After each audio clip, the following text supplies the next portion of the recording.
কালো কালো গাড়ি আমি যাইতেছি বাড়ি।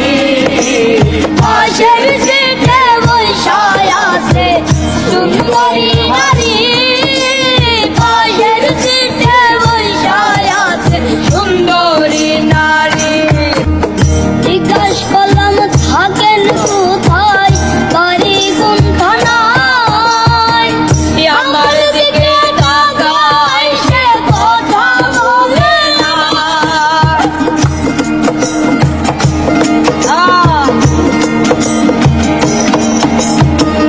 জিজ্ঞাস করলাম থাকেন কোথায়, বাড়ি কোন থানায়?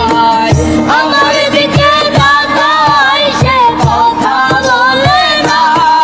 বললাম কি করেন আপনি? বলে স্টুডেন্ট